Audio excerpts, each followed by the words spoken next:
Hello, everyone. My name is Donovan Jackson here at College Communities and Careers. Today, we're going to do a little discussion about going from high school sports to college athletics. As again, I will be your presenter. My name is Donovan Jackson. I'm a graduate of Southern University in Baton Rouge. I ran track at Southern for 4 years. I was a Division I SWAC champion in the long jump. And my co-host will be Alberto Herrera, class of 2019. He is also a Division I track athlete. Also, he ran cross country. He ran at the University of Texas, Rio Grande Valley. So, uh, give a shout out to us both. Thank you for being on this call with us. We ask that you just have an open mind on what we're talking about. We're going to again be presenting going from high school sports to college athletics. A little bit about college communities careers. We were founded in 2012.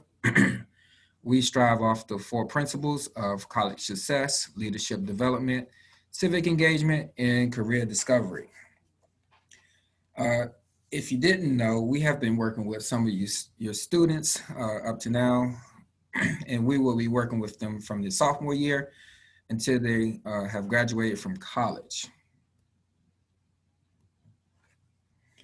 So most of the time when we are in our workshops and we're talking with youth today, some of the questions that we pose to them and some things that they tell us that they're thinking about uh, kind of have us baffled at sometimes. So some things that we like to think out, to say to them and to help them think about what college sports looks like. So most students think since they play high school sports and they're good at their specific sport that they're playing in, that they'll automatically be able to play in college. That's not necessarily true. You will be able to play in college, yes, but sometimes we figure since we're good, or just on our team that we're going Division I. And so therefore, those are those misconceptions and sometimes put our high school students in some form of depression, small depression, because they think they're D1 or coaches have been telling them they're good and they're great. And it takes a little bit more just to be the best athlete at your school. It takes you to be the best athlete in the state to be considered a D1 top tier athlete. So here at College Community Careers, we help students get those opportunities to look for the colleges that's going to be the best fit for them. So one other thing, students think that they can walk on any college team. And again, you can walk on a college team, but again, um, you have to do those necessary steps to walk on a college if you're not being recruited from one of your top tier schools or even just your Division I or Division II schools. So therefore, we ask that again, those students do your homework, be diligent about what schools that you're interested in going to, because again, you can walk onto a school, walk onto a college and play, but just don't think just because you're good at your school that you better walk on any college campus and play.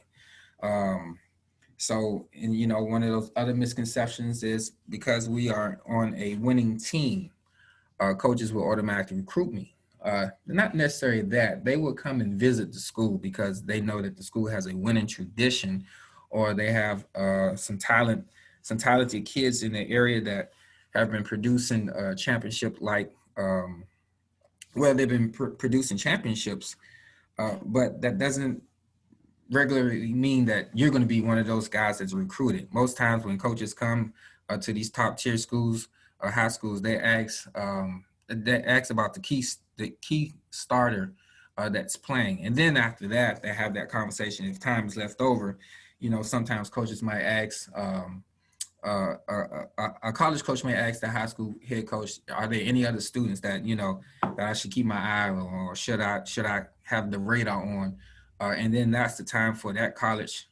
Well, actually, is that time for that high school coach to kind of put different names, but that it doesn't mean automatically that they're coming down to recruit you. They come down to recruit, and that process of recruiting is to see what athletes are best that's going to fit their school. Students think that if I'm a teammate one of my teammates is being recruited, that I'll get recruited too. That is true. Yes, you can be recruited, but if you're not doing the necessary things uh, to get recruited, that recruiter may just walk past you. We want to make sure that we're doing everything. We want to make sure we have our grades. We want to make sure that we have the standardized test requirements that's going to be needed to get into these schools. So, yes, teammates can be recruited, and hopefully that they will look at you and feel that you're a top recruit too. So, sort of ties into that winning team program. Yeah, you're gonna have coaches come to your school and come to those schools and see that um, you are a top tier, and yes, you're on a winning program. But not necessarily they may want you. They may still be looking for someone else because um, at these coaches they look for a different position. So if that position is filled, they're not going to. Hopefully, they won't be selling you no dream to tell you that you're going to be their starting running back or their starting point guard at their school, knowing that they have three other recruits or four other recruits coming in, plus the one that's already coming off the bench and the one that's starting. So we want to be mindful of what that recruitment looks like. And then the last one, because of our athletic abilities, the neighborhood is around us, hollering us and telling us we're great and we're great. And then we just automatically think that these big schools, your Texas, your LSUs, your Oklahomas, your Baylors, your University of Maryland, your Georgetowns, they're just going to come knocking at your door just because you have this great athletic ability. And that's not the case, So here at College Community Careers, we want to definitely uh, help our students. We want to help our student athletes become better recruitable athletes. And what I mean by that, we help our students here with the college process, the filling out the applications, the small tips of writing essays for your scholarships, and then helping them with taking the SAT a requirement, taking the SAT, which is a requirement for these top tier schools or any colleges to get in school this year. So we're going to shift a little bit and talk about the NCAA. NCAA has three divisions. Quite naturally, we are more familiar with our Division One because we see the Division One championships. But your Division Ones are your larger, your biggest student bodies. They have a large athletic budget, and they have the most athletic scholarships. Side note: the Ivy League institutions are considered a Division One school too, but they do not offer athletic scholarships. But they do have a Ivy League national championships that they take part in. So we are mostly familiar with our Division Ones championships because those are you like to watch our March Madness, our big bowl game, championship bowl games in football, and then you have your playoffs in baseball. So Division One has a variety of sports, and those are catered to your larger schools. So if we look at our Division One compared to our Division Two school, our Division Two schools have just a little bit smaller budget than a Division One school, and then the Division Two schools don't nationally travel to compete as much as they travel regionally against the local rivalry schools of the schedules on the Division Two. So Division One have your larger bodies, your larger athletic budget, and can offer more scholarships. Whereas your Division Two, they're more regionally traveling to schools. The budget is a little bit smaller, and most of their games are regional rivalries. And then we have a Division Three. Your Division Three is your largest division of schools in the Division Three. Uh, there's a shorter practice hours, less travel for games, and there's no athletic scholarships in Division Three. And they put more emphasis on competing in sports for the participant. Less focus on generating revenue or creating events for spectators. So your Division Three school, if your child or if your student athlete still interested in playing football, they will always have an opportunity to play sports. I said football, but let's just be clear. They have opportunity to play sports. So it's not always um, ready available for your Division One single A schools, but your student athlete could be eligible for the Division One or Division Two, and if they feel like, hey, I just want to play the sport because I love the sport, they can definitely go to a Division Three school, get an academic scholarship, and participate and have fun in sports.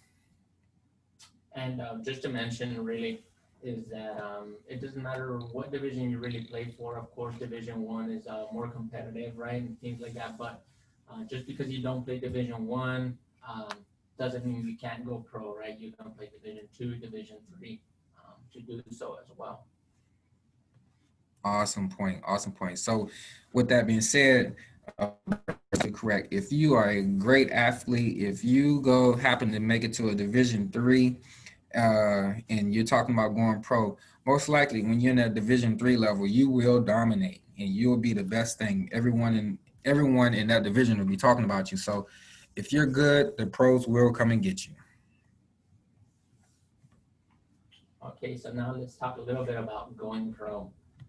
So there are just more than 480,000 NCAA student athletes, but in reality, only fewer than 2% of them will go pro. So with that being said, just in football alone, right, 1.6% will go pro. And let's say that your student athlete is one of the lucky ones, right? One of the ones who's really gotten noticed, put himself out there during the games, then decides to go to the NFL. Well, an NFL career is pretty short, only 3.3 years. Yes, they do earn a lot of money, but in the end, it's really just how you invest that money. If we're smart with that money and whatnot. And just to say, I mean, we've noticed other professional football players are done, and we see them going to commentating. For example, we've seen Tim Tebow, Chris Collinsworth, right? Sunday Night Football. We've seen and Tony Romo on CBS. But the thing is that you want these you want to have that degree because the hiring people at these organizations. Sorry about that. The hiring people at these organizations, they're looking for people with degrees. So that degree is important to find out, which is down at the bottom. A college degree will study you or your student athlete, right, far beyond their final game. It's going to open up opportunities for them. On to the next slide. So talking about just being prepared, both athletically and academically to play sports in college. It's not all about being good at your sport, and that's all the student athlete does. Of course, they have to take care of business on the field, but off the field, as far as what they're doing, how they're eating, how they're sleeping. But further from that, it's as well as how they're behaving, right? Not even when they're on campus. So are they, staying out late and causing trouble or whatnot? And let's say, your student athlete does represent an institution such as Texas A&M or, UT, right? And is on their athletic program as a student athlete. If he is out there, he or she is out there and gets in trouble, then what's going to come out, right? More than likely, that's going to make headlines and it's not going to look good for the university. Mhm. So also want to talk about when the recruiting process comes along, things like that. Not everyone, right, gets heavily recruited. Again, Division One, Division Two, it's pretty competitive, especially Division One. So, one of the things that we really suggest and strongly encourage is for a student athlete for advocate and just really promote themselves. Later on in the presentation, we're going to be talking a little bit about, how I personally did that, give an example, and how what other things that they can do because me as a student athlete back in the day, I didn't do. I'm not gonna say I did everything I could have perfectly, but that's the thing about it, right? That I can come back and provide that information, and hopefully your student athlete can take advantage of that. So. Um, With that being said, brings us to our next point. Your student athlete really wants to prove that they're going to be an asset to, that program. They're going to bring something to the table. So that is important. And speaking of social media, we all have social media nowadays, right? We got Facebook, Twitter, Snapchat, everything. We're pretty easily traceable since, we have that digital footprint. So coaches, just because, they might be a little bit older than some of your student athletes, doesn't mean they're not on social media, right? It's pretty simple. So let's say your student athlete has their Instagram account, they see that uh, coach ends up following them. What are they going to do? They're probably going to follow them back, right? They're going to be interested. They're going to be like, okay, they've noticed me and everything, but what that coach sees on social media, can really make it or really break it for them. Not entirely make it because there's so much, but break it for sure. And it's all about maintaining social media and putting your best foot forward in that initial point of contact. So, So, where do we start? Uh, Before being athlete, they are students. So let's start there. Students must handle their own business, maintain their good GPA, getting test scores, being involved both in school and off, being good in and out of school, applying to colleges and meeting the deadlines, competing their financial aid, and applying for scholarships. So, as we are preparing our student athlete, we have some resources that we want to throw out there to you guys. Khan Academy is where students can practice taking the test if they struggle. It's a college board partnership with SAT, I'm sorry, with Khan Academy, and they allow free resources for you to practice, for your student athlete to practice the SAT. ACT also has a ACT Academy where you can sign up for you can practice with your for your SAT for your ACT. So there are two standardized tests that we going to speak on a little later about your student athlete being required to take to be eligible for the NCAA. So this link down low, if you have your cameras, if you can take a picture of this link will help you link your College Board account to your Khan Academy account. And so what happens is this will help them, Khan Academy, personalize the material that was needed for your student athlete to study. So if you have your camera out, if you can just click on this, take a picture of this link, and then once you sign up with Khan Academy, your student athlete can start connecting the links together so they can have the proper personalized material to study for. So we're going to talk a little bit about the eligibility, and we're just using Division I academic requirements. But if you're eligible for the Division I as a full qualifier, you will be eligible for all your other divisions. So therefore, we're not going to use your division. We're not going to use the slides for your Division II and III, but we want to give you a quick, rough look of what this looks like. Uh, each student athlete has to complete core course requirements, which are 16. For 4 years of English, 3 years of math, 2 years for your natural or physical science, and then you have that 1 year of additional English if you need to take English. Your social science, you have 2 years to take a social science, and then you have your additional courses that you can take within the 4 years that you're there. That would be like your foreign languages and things of that nature.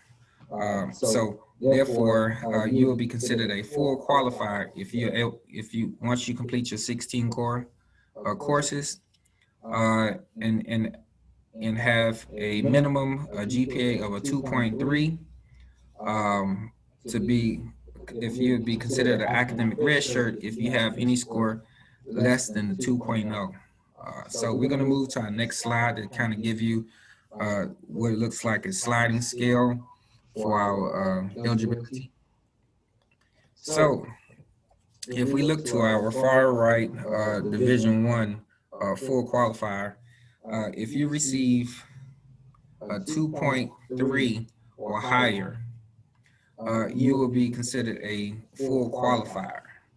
Anything under than a 2.3, you'll be considered academic redshirt. So if we look at the scale and we look at the core GPA of 2.3, the SAT requirements would be a 980. So again, if your student athlete receive a 2.3, the expected score to be eligible would be a 980.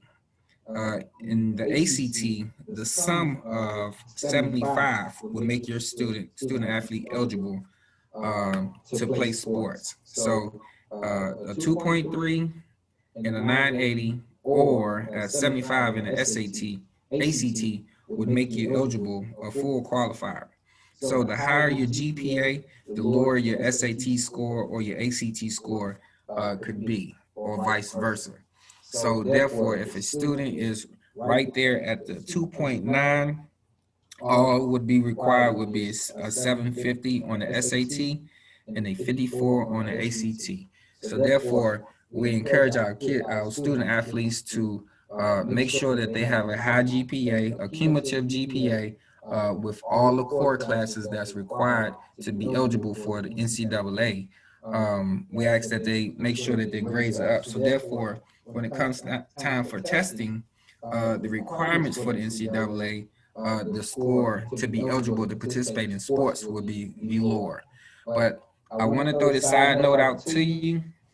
If you are trying to attend one of these top tier schools, the school still has a requirement that you would have to pass to be eligible for that school. So just because you're eligible with the NCAA does not mean you're going to be able to get into the top tier schools. Because if let's just use LSU for example, if LSU is asking for an 1100 to be a regular student, they also are asking that their athletes are receiving that same requirements of an SAT of 1100, because they want to make sure that their student athlete is the same as compatible as a student that would be attending a school. So let's be mindful of when we are doing our research and looking at our schools that whatever the GPA requirements are and the SAT requirements are for that school, it is for the same for being a student athlete. So earlier we talked in the other slide about, GPA and what really makes a well-rounded student. With that GPA, I just want to touch a little bit further. That GPA is basically, it's taken up until their junior year, right? So we got freshman, sophomore, junior year. At the end of the junior year, that's what they're going to use for admissions. So an admission counselor can look at that GPA and can see, well, was this student consistent, or did they start off really well freshman year and then continue to fall off or whatnot? So it's important just to show, improvement in GPA or consistency. Also, test scores are important because, class of 2021, which will be this year, the universities aren't, they're not requiring for them to submit an ACT or an SAT score. So it's the first time this has happened, but just because it's happened doesn't mean, um, just because it happened this year doesn't mean it's going to continue to happen.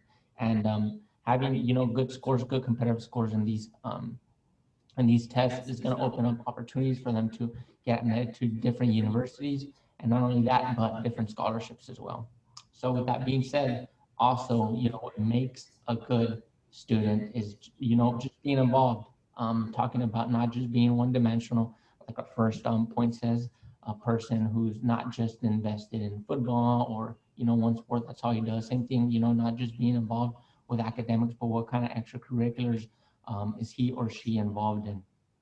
Um, Basically, you want to see that your student, the student athlete, right? The student is involved in different things around their community, Because if they are right during high school, then what's that going to tell the admission counselor? Well, it's going to pretty much tell them, right, or make them believe that, if students doing this when they're younger in high school, pretty much once they come onto our campus, they're going to do the same thing. And what is that? It's going to contribute to a friendly and outgoing college environment.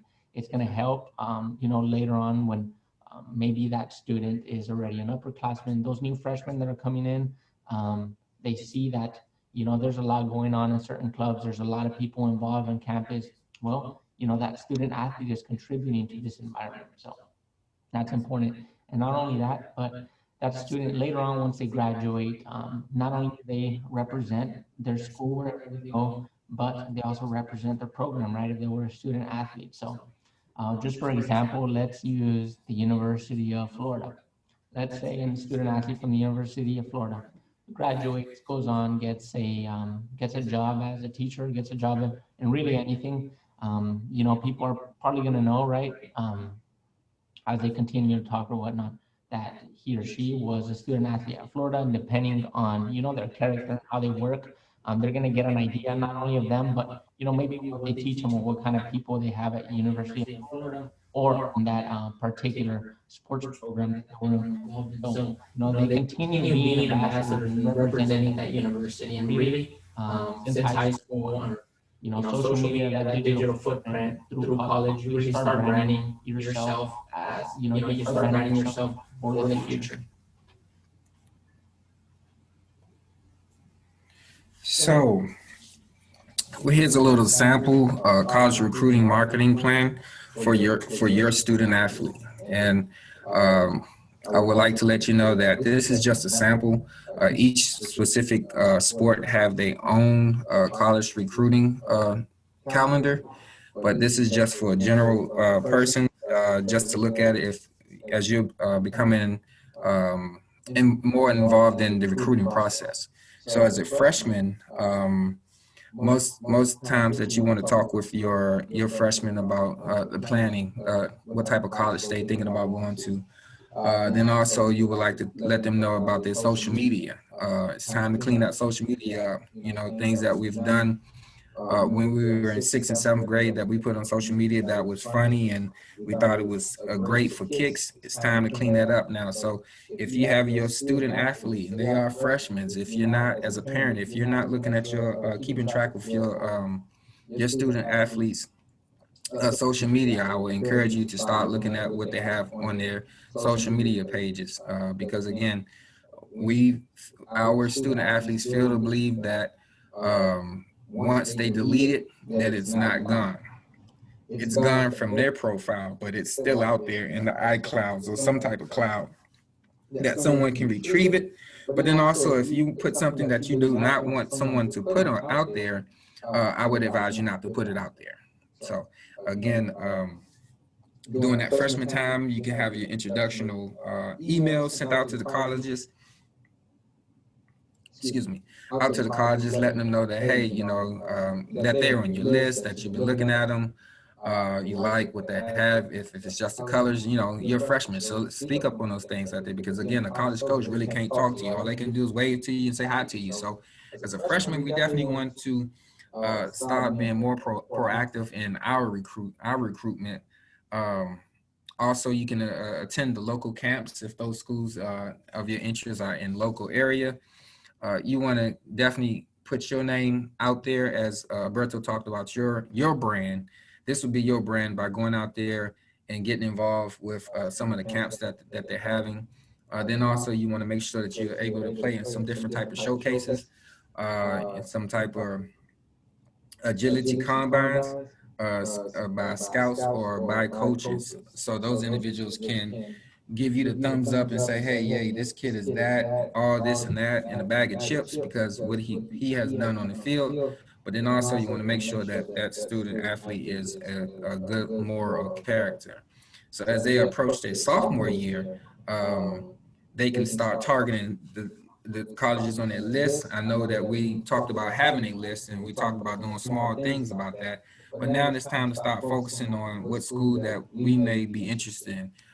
Having a little Excel spreadsheet talking about what colleges you want to attend, what camps they're going to offer, if they have any showcases that you might want to take part in.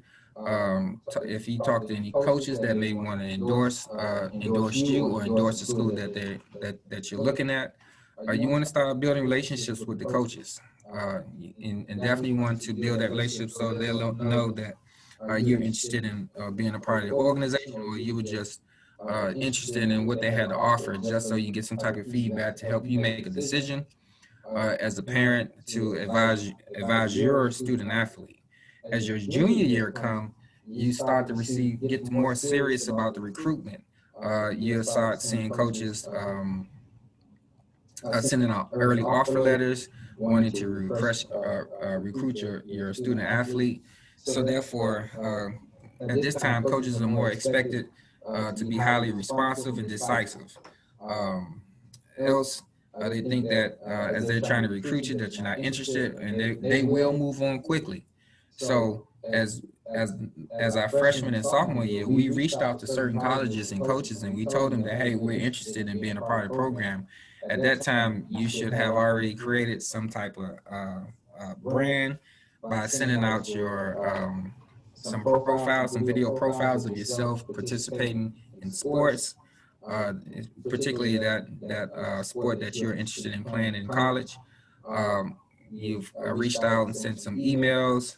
So therefore, this coach is thinking, hey, I have a junior that's been performing on campus as far as sports. He's been great. It's been looking good.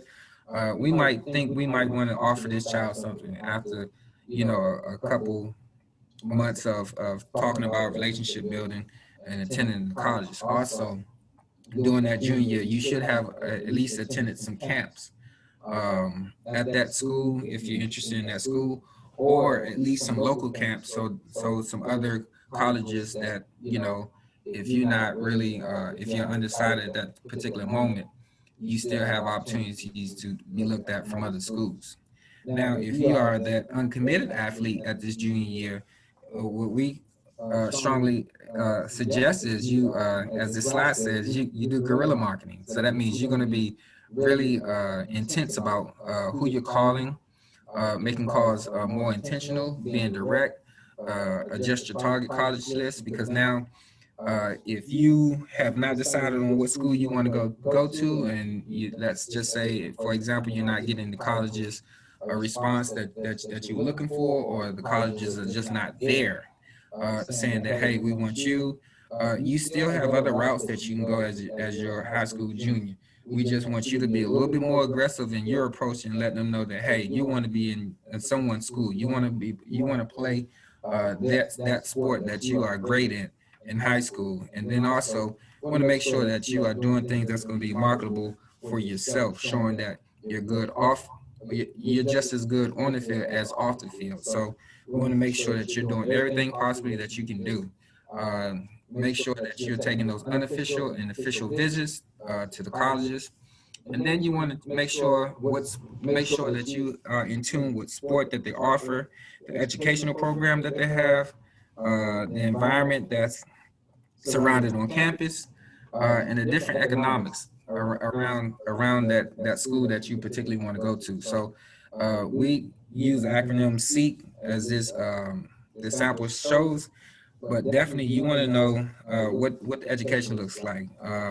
If this school offers the major that you want, what is the environment like? When school is in, is this just a college town that once I get there, school is in, and I feel like it's the best city on earth, and then when school is out and I'm here in the summertime having to take summer classes, is it just the worst place to be? So we want to make sure that as you are going through your list, you want to make sure that you are finding the best fit for you as a junior. And then as our senior year comes, these are considered our late offers. Most of the times, these are sometimes our uncommitted students and really not sure if they want to go to school, or again they still hoping and waiting around for their SAT or ACT scores to get where it needs to be at, or they looking just waiting to have that best senior year in that particular sport that they're participating in, or they're just looking for that certain college to say, hey, we want you. We know that Um, we are the college of your choice, but we want to make sure that we are doing everything diligently as parents to help our kids get to where they need to be at. So again, this is a little bit more aggressive in sending your information out. Uh, to these coaches. You want to make sure that you are building strong relationships with them. As I mentioned, those relationships should have started when you was a sophomore, but we understand you're high school students and so much is going on. But as parents, we want you to be aware of what this looks like. So by your high school, your senior high school year, we want to make sure that if you have not made a decision, it's time is now. You need to make a decision. And it won't be a costly decision, but we want to make sure that you make the best decision for yourself if you have any colleges on your list as a committed athlete. But if you're an uncommitted athlete, we need to make sure that we are getting all the necessary documentation out there about us. We want to make sure that we are marketing. We want to make sure that we're going to all the camps that's being offered. Now this can get costly, so you have to choose wisely on what camps that's going to be able to best promote your student athlete. We just don't want to go to any and everyone's camp because some of those camps are just money makers. Just to be clear with you, you do want to go to camps or showcases where they say college coach is going to be there. Get a chance to talk to a college coach. You get a chance to perform in front of these college coaches, and therefore they can walk away saying, hey, that kid was this or that kid was that. I would love to talk with you a little later. So make sure we definitely have a plan B, which is our academic route. So make sure that your grades are up to par, your SAT scores are where they need to be at. So therefore, any student that comes, any student that runs across a college coach and want to know why they're not committed as of right now, they can say, well, I'm not committed because of whatever reasons, but coach, I have a 3.0 and I have a 900 on my SAT. I'm ready to be in your school. So therefore, as parents, knowing what this sample looks like, what the marketing account looks like, this would be a best way that you can advise your student athlete in moving forward and participating in college sports.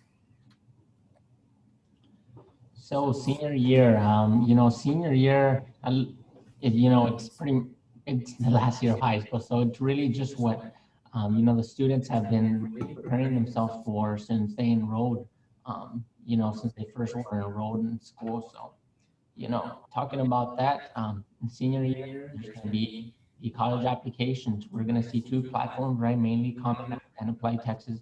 Apply Texas is for, the schools in Texas. Common App, there's some of those Texas schools on there, but, it's more for the out-of-state schools. So if your student athlete is looking to go out of state and, participate in a sport or, not even that, right? Just go for academics, and Common App would probably be the one that they would be using. So that being said, your student wants to get those applications ready and sent off right before, the deadline. So there's a lot of students that wait on college essays or letters of recommendation from teachers. But we're here to tell you that they shouldn't wait on those letters of recommendation and those college essays, because later on when those portals are made, those college portals, we can submit those letters of rec and those essays in there. And, important is paying for college, right?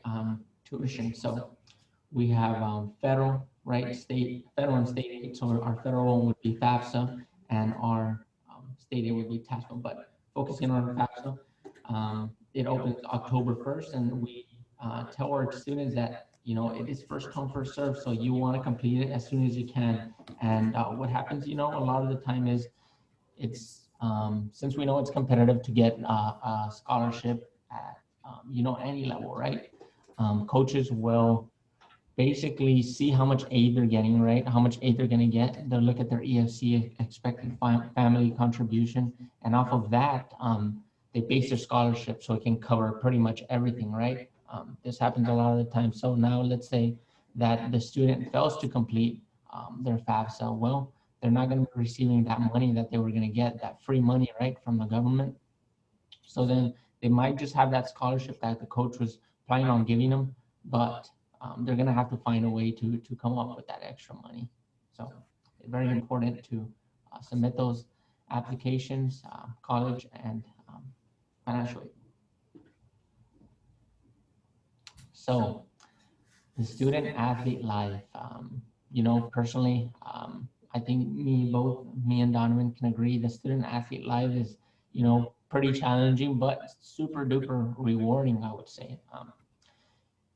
Here I have some bullet points where, I like to talk about. So visit many different places. I know for, my experience, I got to race in places such as, Seattle, Washington, at the University of Washington, University of Alabama, cross country, went to Arkansas, California, New Mexico, pretty much all over the country. So you get to see a bunch of different places, not pay for anything, right? And plus you're with your teammates, so it's a great time.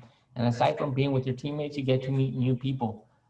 One time we had a snowball fight after one of our conference meets in Boise, Idaho, with some of the different teams. That was fun, right? And importantly, we get to see what we're made of, right? As student athletes, being a student athlete is, it's not an easy life.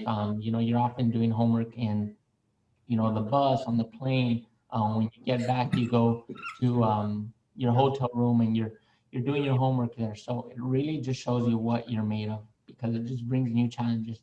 And lastly, I just want to mention, right? We get to, as student athletes, we get to sign up before. We got to sign up for classes before everyone else. So with the busy schedule and those crazy practice times and things like that, we need to have that flexible schedule where we can fit in those classes. So it's a little bit about the student athlete life.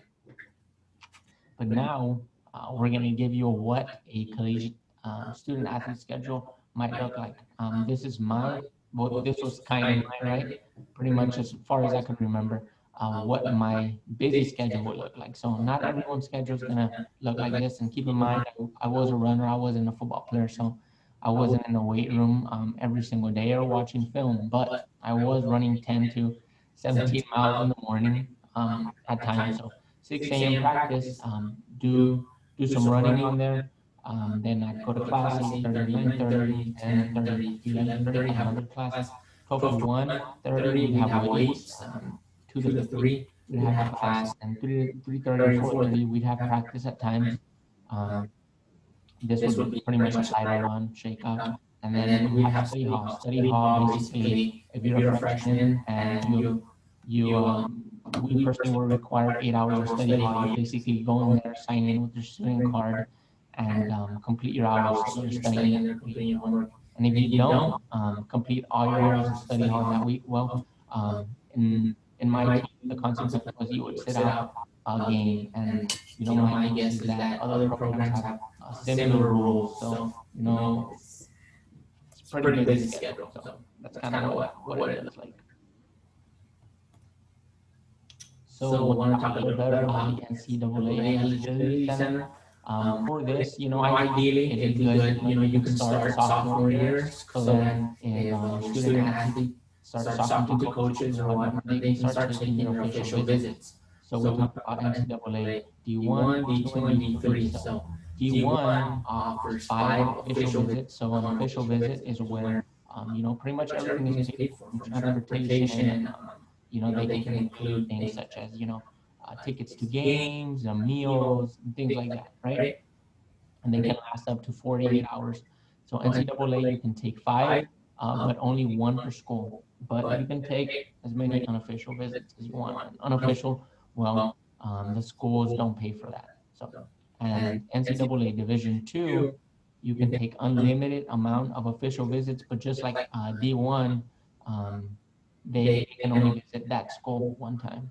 And Division III also has official visits, but again, they don't offer athletic scholarships. So something else about the eligibility center, just proving that the athlete is, has amateur status, so they haven't gotten paid for, anything. They're not a professional at their sport, which they're going to be competing in. So every student athlete that is in the NCAA, right, is an amateur, right? They've gone through this process. And talking about this, so there's 2 options, D1, D2, and then the other option is D3. D3 is free. D1 and D2 are, they're $90, but if your student athlete is on free and reduced lunch, then they qualify for a waiver and they won't have to pay for anything. Personally, I didn't have to pay those $90, so that was good. After they register, they'll get their ID number, and that ID number they're going to use later on when they go on those official visits. Before they go on there, that coach is going to ask for it. So basically, that's going to be their ticket, right? To go ahead and take an official visit, and then they'll just be knocked out of there. But that's a little bit about the eligibility. So digital recruiting, all right. So we are in a time where, you know, it's just so easy for, as compared to how it used to be, right? Back then, coaches used to hop in their cars and, would have to drive for a student athlete or whatnot. But now it's just so easy for them to watch a highlight reel or anything like that to see, if they're gonna, pretty much be excited about the player and want to see more of him, or if they're just gonna see the player and be like, next. It's not exactly what they're looking for. So again, digital recruiting is good, right? Because your student athlete can start early and get themselves known by sending emails, cell phone, calling them up, text, and social media. And it's just an important tool, right, to help the student athletes be proactive from an early stage, so that way at the end they can have as many options as they could and really put themselves in the best position. Because those athletes who don't take advantage of this, right, they put themselves at an extreme disadvantage. And we're gonna watch a little video, and after the video, I'll discuss a little more about it.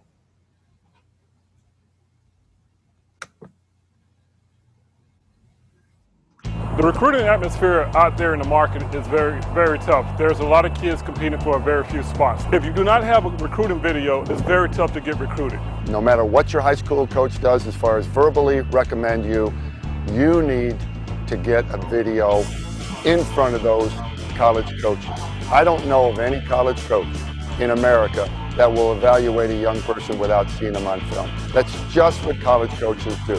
They want to be able to get excited about a player after the 7th or 8th play and say, I want to watch this kid to see if he's worth it. In your highlight tape, you need to have your measurables, your true height and weight, also your GPA and a good contact phone number. And then they have to have basic plays that showcase their ability. A lot of kids that when they do their highlight tapes, the only thing they do is put their great plays in there. Coaches want to see you doing the little things. They want to see something that's going to catch their eye. You need to show that effort, where if you're a wide receiver, not only are you filmed catching the football, but you're also filmed blocking downfield when that ball carrier pops it and you make that key block for that ball carrier to score a touchdown. In the trenches, they want to see your footwork. They want to see how you're getting off the line of scrimmage. They want to see how you're finishing plays. Defensively, if you're a skilled guy, that video's got to see you breaking on the ball and getting after it from a physical perspective. Height, weight, speed are important, but if you're not physical in football, no matter what the position, you're just another football player. Make sure your highlight tapes are done by a professional. I have seen a lot of tapes that's not clear, it's not precise. I would highly recommend that you have a professional service to do your highlight tape. You need to get a great video. It's the only way college coaches will be able to evaluate you. I'm gonna say you don't need you don't need a professional, you don't need to hire anyone or pay them a lot of money to do this video. Really, what I think nowadays, anything you want to find nowadays is really on the internet. Good, right? Just hop on YouTube and have your student athlete or you as a parent can help them. Hop on YouTube and search, what can they put on their highlight video? Of course, they want to put the good plays and everything like that. Their wide receiver, the touchdowns, the cool passes, and yards after contact, everything of that is good. But also, everything else a wide receiver does, which is blocking and things like that. So again, you don't need to spend a lot of money, but I think it's important to have something that a coach can see and get hooked on right away. So those were the good sides, right, of digital recruiting, but there are also bad sides, okay? So just like anything else, so yes, you can call a coach and message him, email him, but Just keep in mind that these coaches, especially if they are a top institution, they're probably receiving hundreds of emails, different people, and they're gonna have times where they're not on their email all the time. They're just people, normal people who have families, things like that. So having a student athlete email you over and over and over excessively, just numerous times a week or multiple times a day can really just end the recruiting process before it begins. So, and that's just part of ineffective communication by the student athlete. But that's why we're here to inform you guys that this is something that your student athlete should stay away from, this excessive communication. So, moving on to the next. So, what not to do? Talking about that a little bit.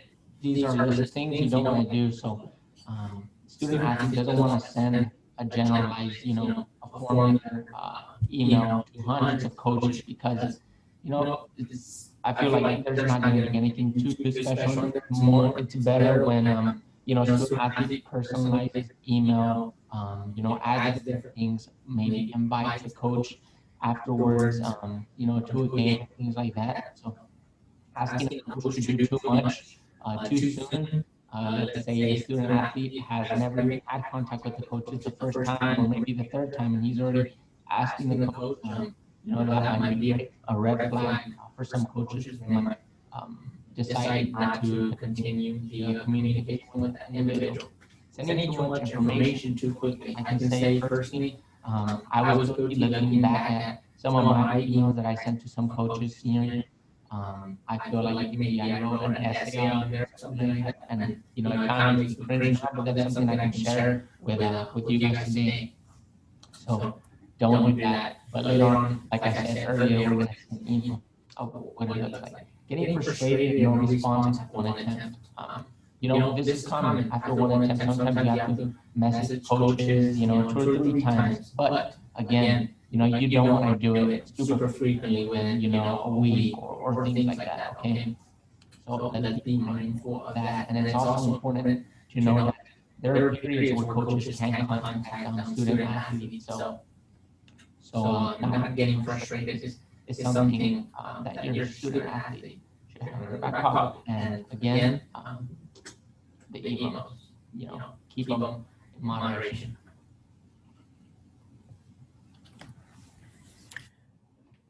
How can a student athlete best position themselves? With a little bit of know-how, planning, and the process, student athletes can put themselves in the best position possible to find a college that meets all of their objectives. So, knowing what you want specifics in the college that you want to attend is very key to having a successful year or years in school, making sure that the school is the perfect fit or best fit for you at the time that you're going to be spending there as a student athlete. So that means organizing and planning trips to the school, the possible skill challenges and showcases that you'll be attending. That all falls under your organization and planning. So here at Community College and Careers, as students are going through our program, we will assist them in which is selecting the schools once they have narrowed down those schools of choice, and we will help them organize, plan. It's up to the student to do the showcasing and skill videos and set up visits, but here at College Community Careers, we do college visits virtually as of right now due to the pandemic. So once we're able to go out and go face-to-face college, we do plan on scheduling some local colleges and universities so our students that are a part of our program would know exactly what it takes, what it looks like, how that campus life feels.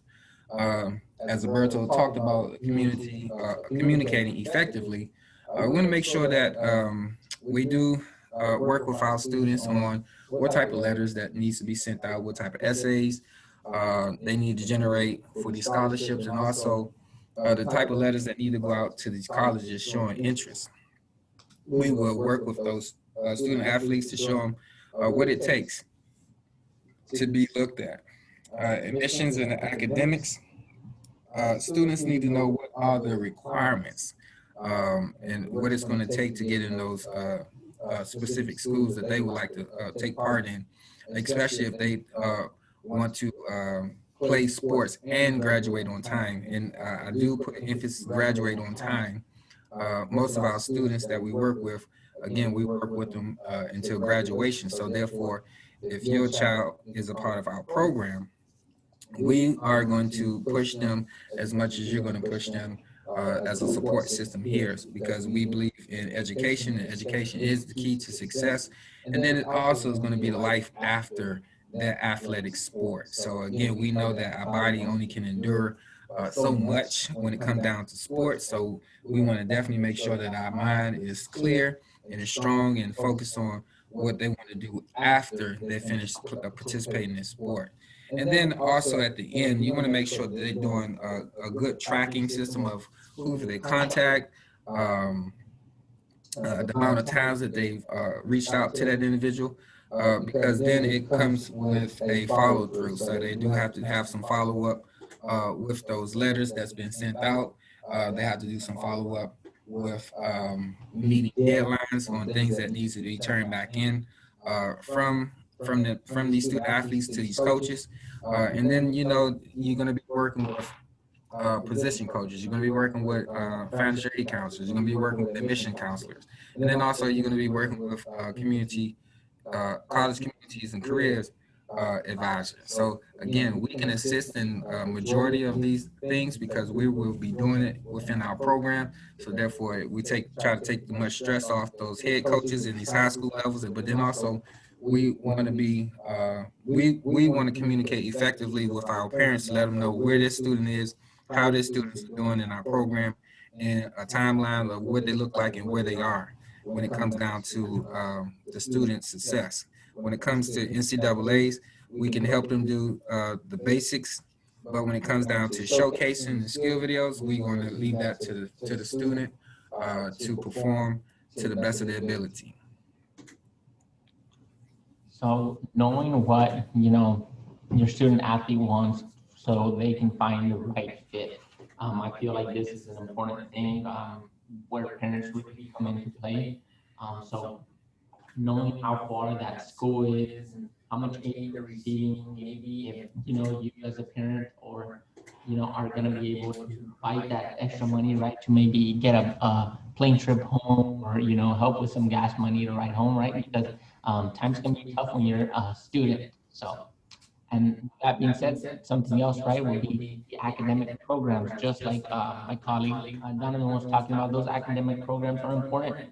You know, you're only a student, an athlete for a certain amount of time. It's afterwards, right? That college degree, that job, that, you know, it's really gonna, you know, help you live comfortably.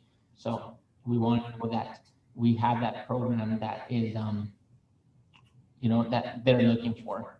Size of the school is important, you know, student to faculty ratio, seeing how much individualized attention that students can be able to get.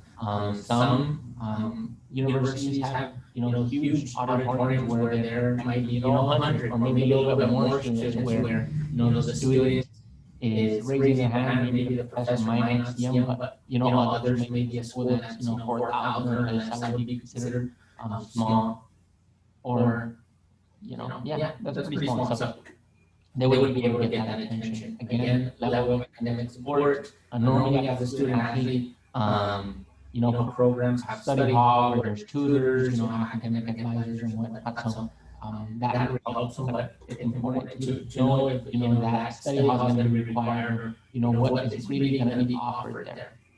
Knowing the competitive and athletic of the athletic program and coaching staff, because as a student athlete, you want to go in there, you want to play, right? Let's say your parents can't make the game.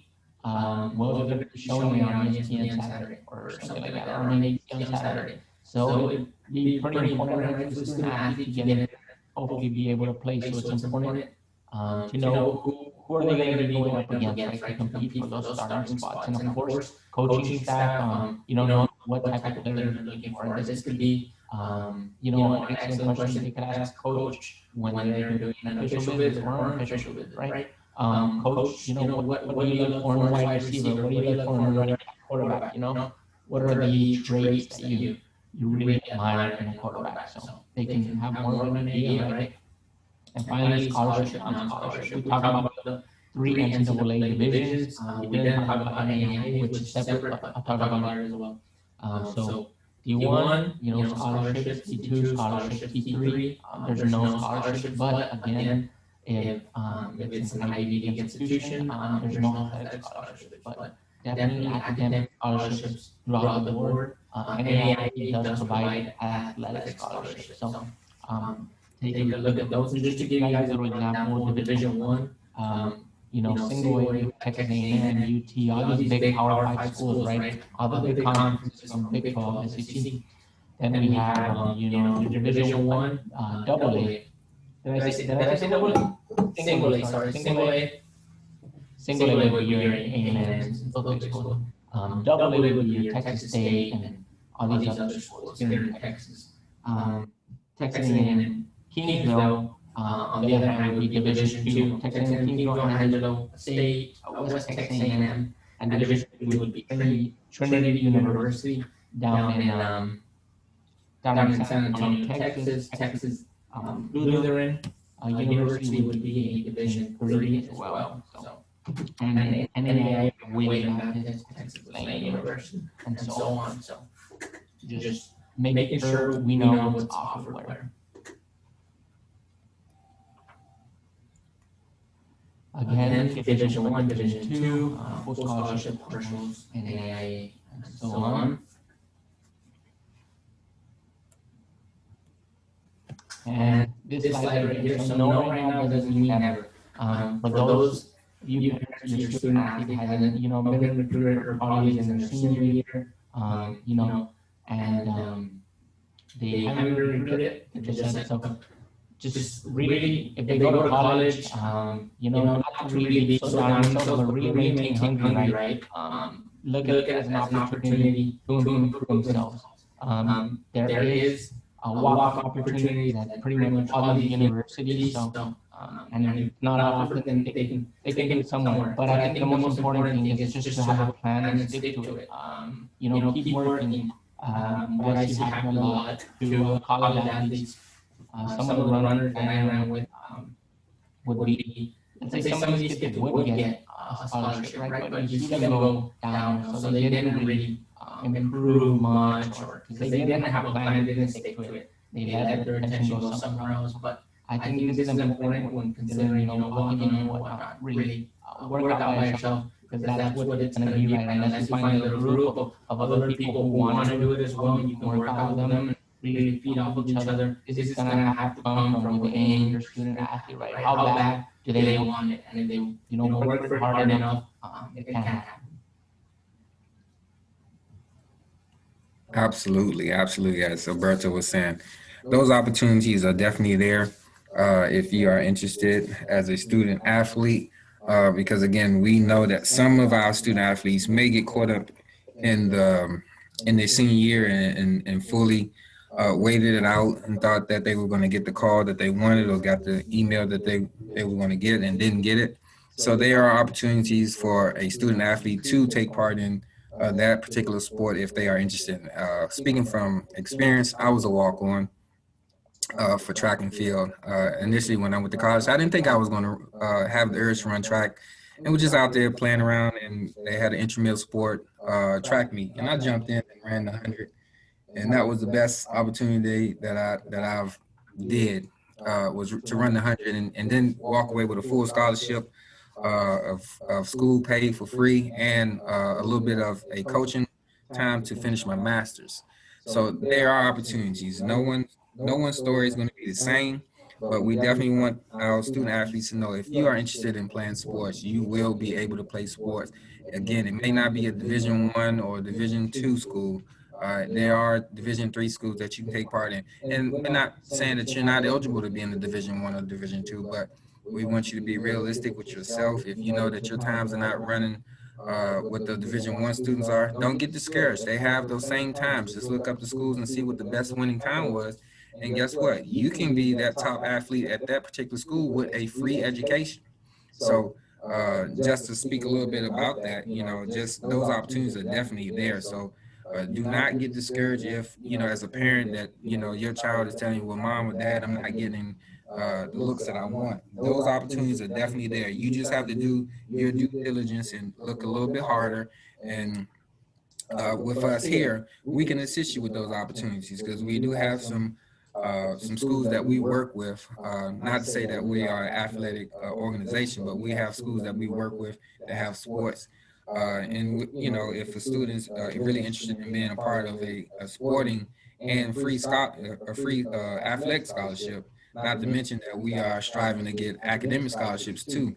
That's just more money in that student's pockets to pay for school, and therefore is less money that's coming out your pockets as parents.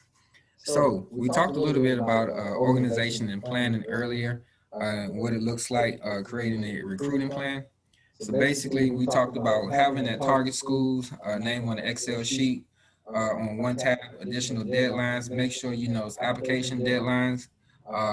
So therefore, we're not last minute for recommendation letters, essays that need to be turned in. We want to make sure that we are meeting all deadlines. So let's start practicing now with our high school students, which I know that they are because they have to meet deadlines because with those that are face-to-face or online learning, they have those same opportunities now to turn in those paperwork and schoolwork to meet those deadlines. So um, definitely as a student athlete parent, you want to encourage your student athlete to meet those deadlines. We want to follow up with position coaches, name and contact. So therefore, when you are looking for your school of choice and you have your contact schools, look for those position coaches because those are the ones that you're going to be talking to first, making that first initial contact with, so they can be on their radar. So therefore, if you need anything from them, so they can correspond back and forth, those position coaches are very important because those are the ones who will speak up on you and do the research on you as a student athlete.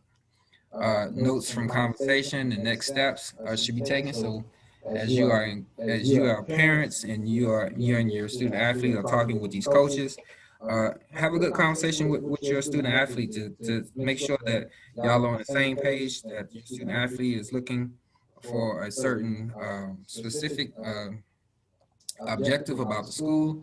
Have those serious conversations about education, the requirements, what are the next steps after they finish college, what do they like to do, but then also those next steps after you have those conversations with the coach. What are we going to do next? What are our follow-ups going to be?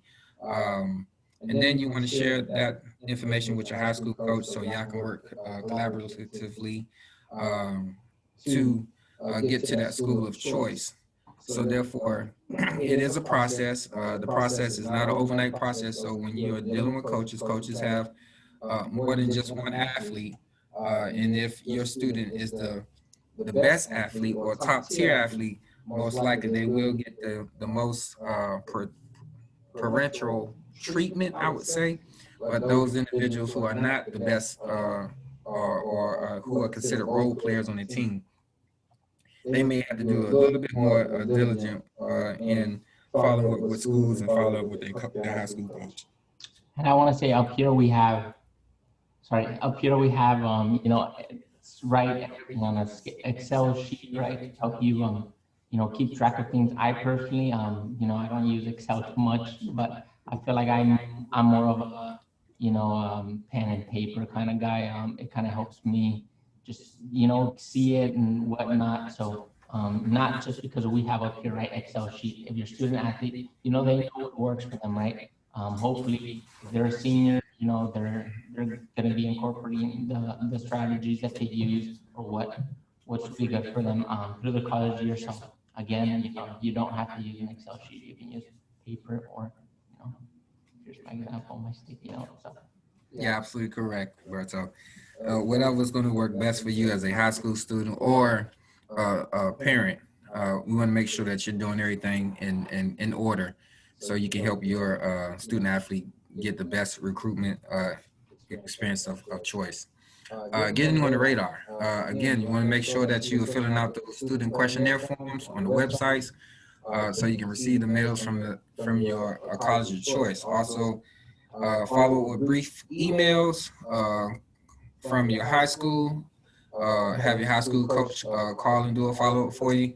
Continue to follow ups with updates. So if you had a great season from your freshman to your sophomore year, you want to make sure that you show the good highlights, and then you want to show the points where you have to grow, because then the next following year you can show where you were able to grow from the small things that your coaches talked to you about your freshman year and then your sophomore year. So when you show highlight tapes, you want to show from periods where you started one way and now you are another way. So you want to have like a before and after picture, if that makes sense. But you don't want to show too many of the times that you had bad, but you definitely want to show, as coach said, the times that you did good and made sure that you were a great team player. You showed spirit and camaraderie with your teammates. When someone else did something great, you were jumping up and down, high fiving everybody. When coach told you something, you just didn't walk off. You were standing at attention and you gave the coach a nod that you understood and you walked off with a positive vibe. So those are the things that coaches look for, and definitely, we don't look at it as parents, but just think about the times that you are at a sporting event and you see a child act out, and you kind of, I know I do it. I look around and just say, man, where's that child parent? Not to say that child parent is a bad person, but to see how that child made that parent feel at a particular moment. Sometimes when your child do something bad or disrespectful on the field, you kind of you look at your child like, man, did I teach my child that, or did they pick it up on the field, or was that child just mad or frustrated? Well, you want to know everything that's going through their mind, but then at the end of the day, at the end of that game, you have a conversation with your child and say, hey, you know what? There's so much social media out there that anyone now can videotape your child doing something positive. The sad thing is we don't videotape most of our kids doing things positive. We find all the bad things or things that's going to be insulting to an individual, and we want to post that versus seeing a child pick up trash and then have a caption, hey, look at this child saving the world. Those are the small things that would get on a coach's radar if someone else is promoting you. But as a parent and as a student athlete, promoting yourself, as Alberto talked about our brand, we got to remember what that brand looks like. Now, I'm not telling your child that they need to be fake and they have to have a certain posture and talk a certain way. No, I'm saying that person needs to be true to who they are. If they are the best performer on that field, let them perform on that field and do the best that they can. Because what that happens is a showcase. And when you go out and you are showcasing yourself, these are the things that coaches look for, because they're going to talk to these other coaches. And so with that initial contact, you should be brief, personal, and to the point. State your purpose to reaching out, provide opportunity for coach to see you play through a showcase or game. Include information such as your class, your position, your contact information, and what grade you are in right now, and definitely what your GPA looks like. All right, let's talk about the timeline, a little bit about how interested these coaches are. Down at the bottom, we have, when the student athlete receives a letter from the coach. This is an exciting time, right? That letter, you're not really used to it. Most high school students aren't used to getting letters in the mail, right? Before getting college acceptances and whatnot. So it's nice to see that someone out there is recognizing your hard work, but this is at the bottom of our list. So first, they get that letter. Make sure to send that questionnaire back. A lot of them have them in there, and follow up with a brief email. Again, later on would be a college coach requesting a video, so they want to see what you got. This can make it or break it. They can say, I don't like what I see, or really, put them on the hook. So they're gonna want more. Let's say they do want more. That coach is, pretty much gonna contact you, go visit the school, and that's a good sign. So after that, coach sends a text message, starting to get a little more personalized here, right? So things are getting a little bit better.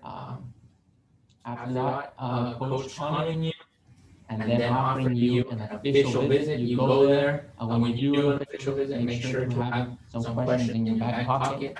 I've heard some things, a coach saying, that they really enjoy that, the student has done their homework on the program and whatnot, really shows a lot of interest. It's professional. Again, we want to be, wearing, just dress professionally. You don't have to go on a suit and tie or whatnot, but dress right and ask your questions. After that would be home visits. So coach gets to come over, eat some of my food probably, hang out with family for a little bit, right? Get to know them. And then scholarship offer, dreams are coming true and everything like that. And finally, we have a letter of intent for where, they're going to be signing papers to go to school and things like that. So this is just an interest pyramid. So we talked about this email. So now we're gonna read what this email looks like. If you are interested, well, you guys can take a picture, right?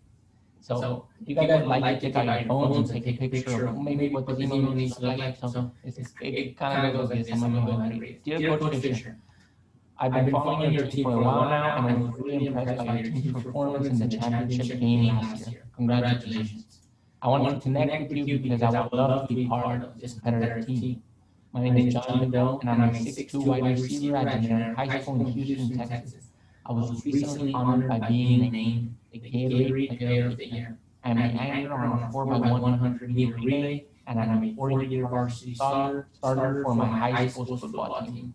I think that my work ethic and talent would be a great match for your program. For the rest of my athletic stats and highlight video, you can visit my Max Preps profile. So that's where they'll find the stats and everything. And visit my Huddle account link, or usually, just something. I will be competing in blank on August 5th and so on, right? You want to encourage them, right? And buy in over. So if they show up, and, it's going to be the time to shine. Sometimes there's just that small window opportunity, but, they got to make the most of it. Finally, thank you, John Doe. Your kid's name, class of 2021, senior wide receiver, and everything else on there, such as contact and video information. So, if you are interested in our weekly schedule, we have posted our weekly schedule for our students. Our freshman and sophomore class last Monday of each month. Our junior class Mondays 6 to 7:30. Our Thursday class is 4:30 to 6 o'clock. Senior class we have a 6 o'clock to 7:30. And our senior class our senior class on Wednesdays is 4:30 to 6:30. We offer office hours to our students who come on a regular basis. Is really designed for our seniors. During this time now, we have time for them to help with their scholarship and the application process because it's now that time for us to start filling out applications so we can start meeting these deadlines. So as our students are filling out the applications, we have these one-on-one sessions with them so we can make sure that they are doing everything possible. We like to make sure that everything is up to par before we submit because we do not want anything to come back and hinder our kids for getting this great opportunity of scholarship money, financial aid, and to be able to go to their choice of school. So if I didn't mention, you can follow us at Facebook on College Communities and Career, or follow us on Instagram with the same College Community Career. With our Twitter page is cc_success. And if you'd like to email us, collegecommunitycareer@gmail.com. I would like to thank everyone who participated on listening on this call. It's been a pleasure talking with you. Again, we are College Communities and Careers. We are a free nonprofit organization serving you guys to be the best citizens in the world, to help you achieve what you want to achieve, and that's a college degree. You have anything, Mr. Alberto? just thank you guys for joining. Quick recap, just we talked about taking care of those grades, taking advantage of different opportunities, studying material, hiring up those test scores, and just really taking initiative and advocating for yourself as a student athlete. So you can get in contact with some coaches. That's pretty much all I've got. Thank you guys for joining us today, and have a great day. Thank you.